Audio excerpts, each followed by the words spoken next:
Saya pernah berada di satu titik yang paling rendah, di mana waktu itu bisnis saya hancur sehancur-hancurnya, terpuruk, terjerat hutang sama orang lain, dikejar-kejar debt collector tuh pernah saya alamin. Nah pada saat seperti itu saya udah pasrah sepasrah-pasrahnya. Pokoknya ya udahlah, mau diapain saya ngikutin aja. Sampai pada akhirnya disuruh pulang kampung, oke saya jalanin. Tapi pada saat saya merasa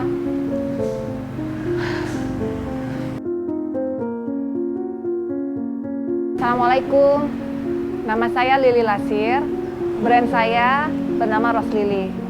Awal mulanya berdiri Rose Lily pada tahun 2020, tepatnya di bulan Desember. Pada awal berdiri Rose Lily pertama kali menjual bahan-bahan kue, perlengkapan dan peralatan kue. Namun sekarang saya mulai memproduksi kue sendiri. Rose Lily sebenarnya bukanlah produk pertama saya. Sebelumnya saya sempat berjualan sop durian dengan brand durian, kemudian lama-kelamaan saya beralih ke toko bahan kue, perlengkapan dan peralatan kue. Mengapa demikian? Karena pada dasarnya saya menyukai yang namanya baking. Jadi saya ingin menggali kembali ilmu-ilmu yang pernah saya dapat sewaktu saya masih lajang. Jadi sebenarnya baking itu bukan hal yang baru buat saya. Saya dulunya anak laboratorium. Saya lulusan dari MIPA Kimia Universitas Sriwijaya. Karena awal mulanya ingin terjun ke dunia bisnis karena saya pengen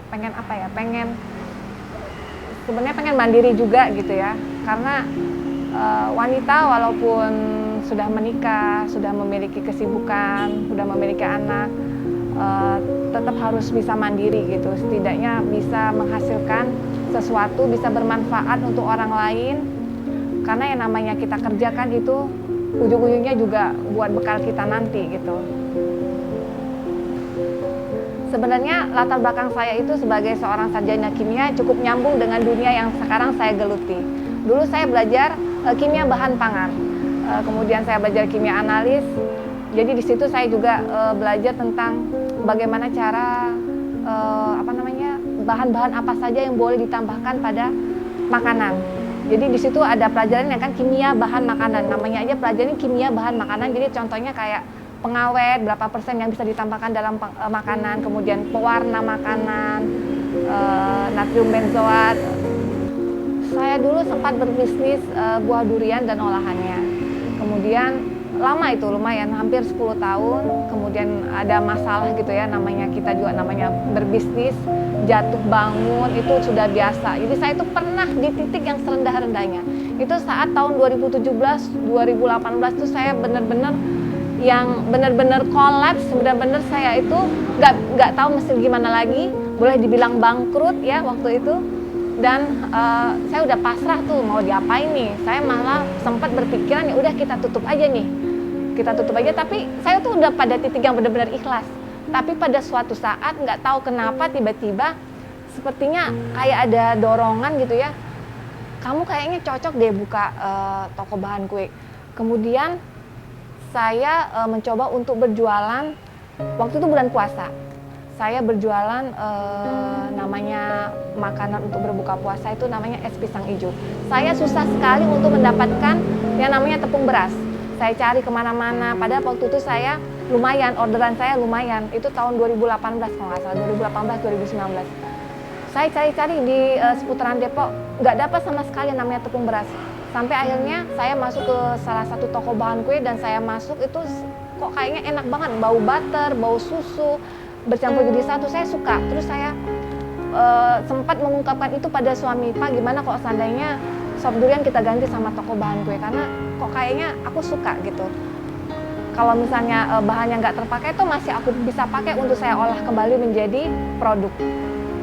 Nah pada saat itu saya udah sempat kepikiran mau bikin toko bahan kue. Tentu itu kan membutuhkan modal yang cukup lumayan besar ya untuk membeli bahan-bahan itu.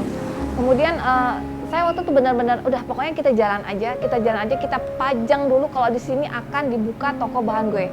Jadi waktu itu saya belum menemui supplier atau belum mencari orang-orang yang bisa memberikan rekomendasi bahan-bahan kue apa saja yang bisa kita jual di sini. tapi spanduknya udah dipasang tuh di depan. Kalau di sini akan didirikan, akan dibangun toko bahan kue.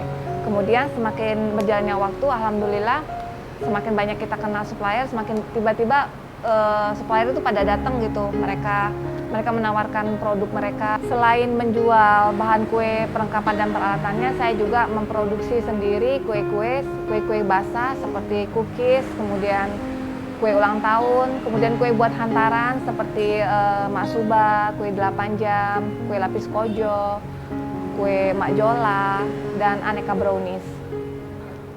Jatuh bangun, maju mundur dalam berbisnis itu suatu hal yang biasa.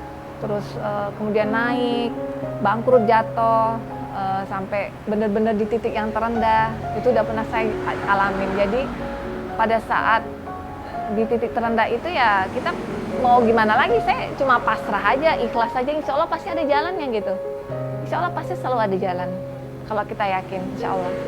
Jadi jangan pernah patah semangat ataupun mundur. Kalau saya bilang sih, kalau namanya berbisnis itu harus perbanyak networking aja. Karena dari kita menjalin kerjasama dengan orang lain, membuka pintu silaturahmi, insya Allah jalannya itu pasti ada.